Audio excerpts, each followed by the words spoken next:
Hello students, welcome to the English class. In today's class, let us continue with the prose Whatever We Do written by Clifford Martus. The first part of the video you might have already watched. Let's move on with the second part of the lesson here.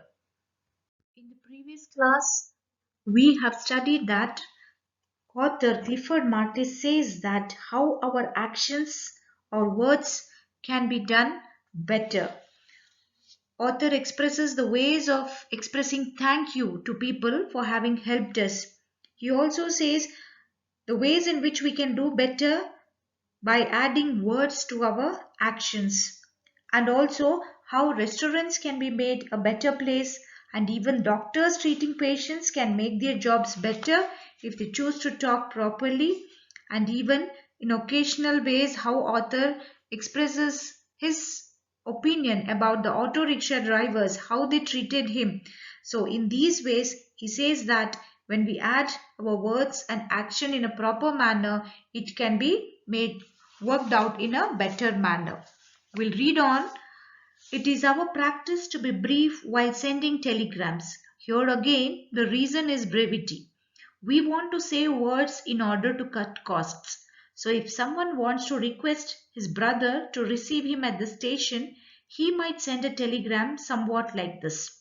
Reaching Mumbai, Thursday, there's a full stop, Shatabdi, again a full stop, meet station. Now, just for the sake of one single word, the telegram has become totally devoid of any courtesy. So what happens usually, it's our practice. Earlier we used to send telegrams, that is a fast delivery of messages we could send. Now it's modernized to SMS or every other thing, but earlier any messages had to be sent through telegrams. Now here what we want to do is we have to send in a very brief manner, very short manner. So in order to say words, like in that sending telegrams, each words would count cost. How many words you add in your telegram, that is the cost you had to pay. So now what would happen is if someone wants to request his brother, now somebody is coming from a faraway distance and he wants his brother to receive him at the railway station, so what would he send a telegram as? So words would be like, it wouldn't be an explanation that I'll be coming in tomorrow 5 o'clock train, you will be standing there, you need to wait. But it would be like, words would be used, reaching Mumbai Thursday. So very shortly it is said that I will be reaching Mumbai on Thursday. In which one? In which train? It is Shatabdi. And meet station, that means you need to come and pick me from the station. So all that lengthy sentences are cut off and you need to make it very short.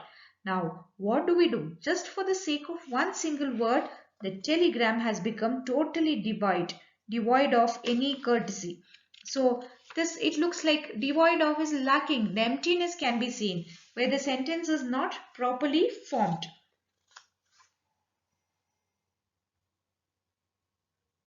What could be the additional cost of adding please? Nowadays, the telegrams has been relegated to the background due to the coming of the telephone and internet. But have we solved the issue of courtesy? Don't we see, or should I say here, people ask, who is this? Instead of saying, may I know who is calling please? In a certain book on communication, I found a very interesting method of asking who is calling. If you call Mr. Patel in his office, his secretary will receive the call, and before connecting to Mr. Patel, she would want to know who the caller is so that she can inform the same to Mr. Patel. What does the secretary say?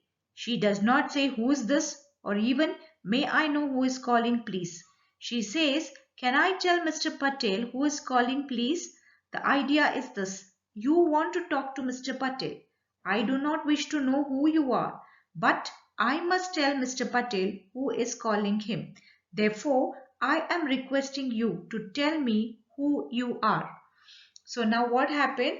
In the previous telegram what you had sent, what had been sent, if one word could be added as please, like if it would have made reaching Mumbai Thursday in Shatabdi, please meet me at station. See, if this word was added, that would have become much more pleasant manner of expressing words.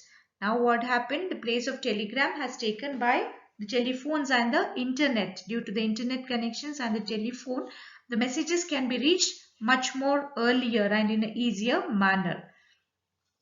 But have we solved the issue of courtesy? Have we solved? Means, are we lost not following the good manners is the question of the author. Now, don't we see, or when we talk over the phone, somebody gives you a call. How do you receive the call? It is usually call is picked up and said, who is talking? We never ask, please may I know who is speaking. So that's how in a certain book of communication, author finds it very interesting. Now, one, how calls will be received in the office. Now, for example, a name is given Mr. Patel. If you call Mr. Patel in his office, his secretary will naturally pick the call.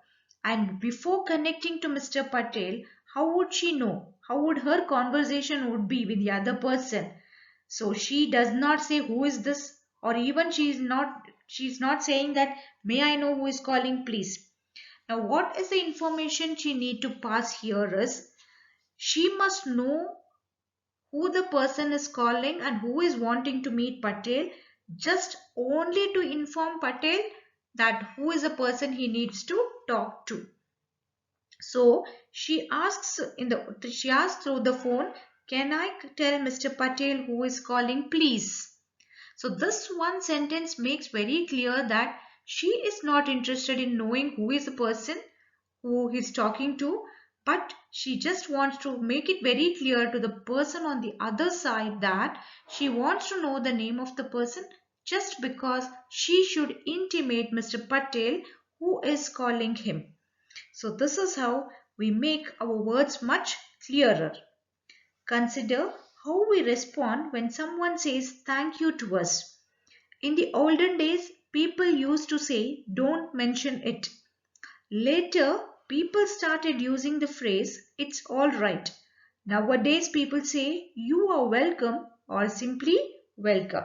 So now, even in the way of expressing thank you, when somebody says thanks to us, when somebody says thank you, how do we respond back? Author says, in olden days, people used to say, don't mention it or mention not. Now later, what happened? People started using the phrase, it's alright.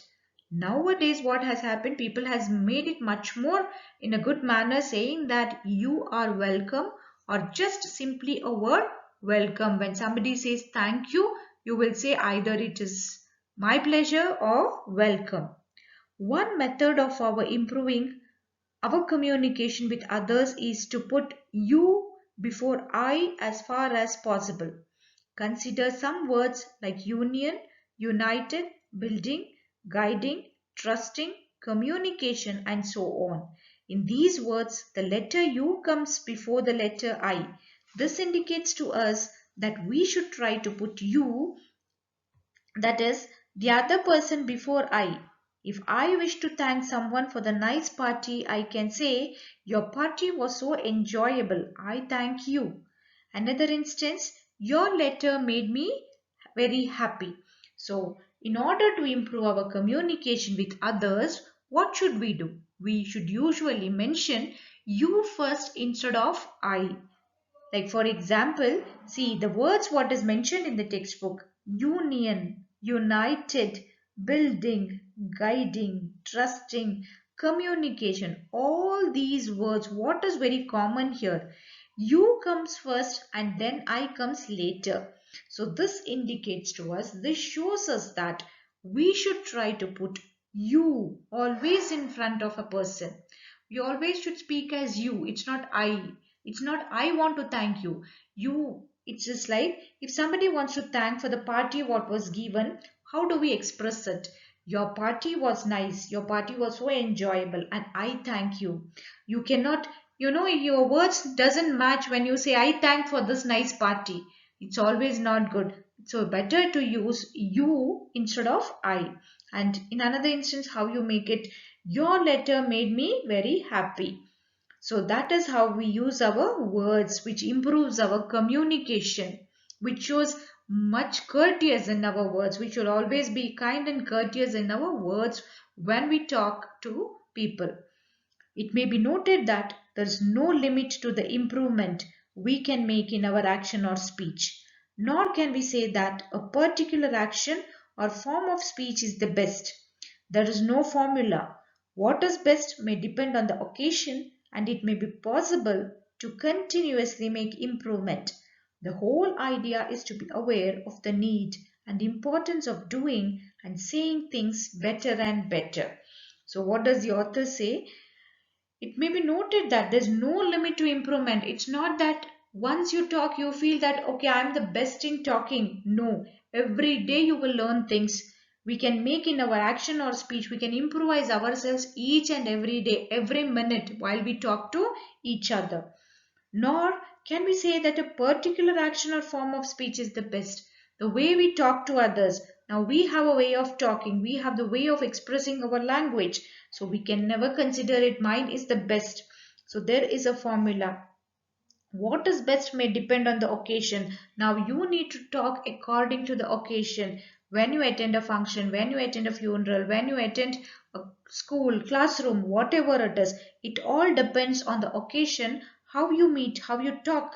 You must you must always continuously make improvements in your language, and the whole idea of this lesson is to be aware of the need and importance and doing and saying things better and better. How you improvise your communication is very important. In different situations, how you talk to people, that is how you hold yourselves in the society.